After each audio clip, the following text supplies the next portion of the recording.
I love Sauvignon Blanc. I think it's one of my favorite wines, and I think it's so versatile with foods. The perfect accent of freshness and spiciness. And I like having Sauvignon Blanc with salads. Again, there's a little bit of acid in there, which I think there's a nice play in between the wine and the food. And then also fresh herbs, just the bright, fresh characteristics of that makes me start thinking of Sauvignon Blanc. It's all about balance and expression.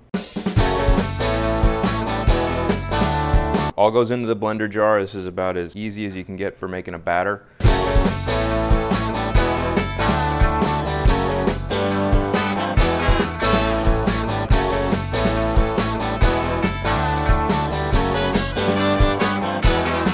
Once it's nice and smooth, you want to put it aside for about an hour. It gives you the flour an opportunity to relax. The gluten gets developed so that your crepe's going to be more tender.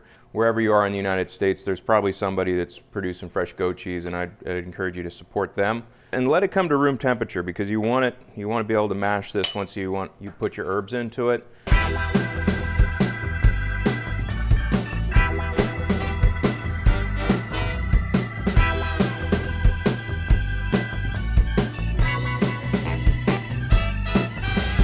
Once your batter has an opportunity to rest, pour it into a pitcher that you can ladle out of. You want the consistency to be about like thick cream.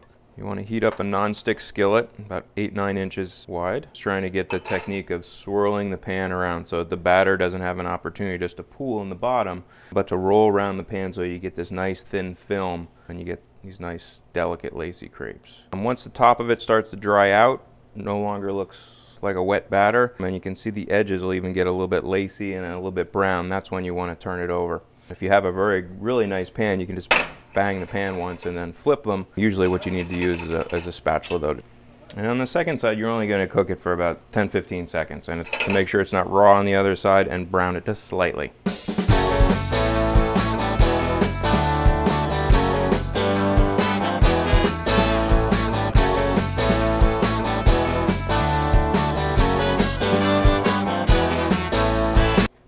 Boiling water, you're going to drop them in there for 10-15 seconds, just enough to wilt them.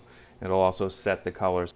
Either drop them into cold water or just run them under some nice cold water to stop them from cooking. Now to assemble the crepe, put a couple tablespoons of the goat cheese mixture in the center, and you're going to gather them up just like a beggar's purse or a little money purse. Gather your edges together and gently hold that at the top. Wrap a chive around.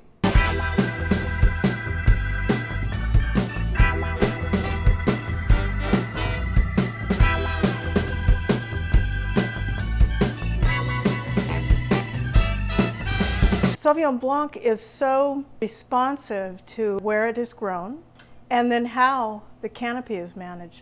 So a warm climate accentuates the fruitiness, and then the cool climate actually accentuates a lot of lovely aromatics. So you have all these different variables coming together, and it just turns out very, very nice. Oh, that's lovely. Really beautiful. The tartness of the goat cheese it's really, really pretty with the wine. I love it. Great together.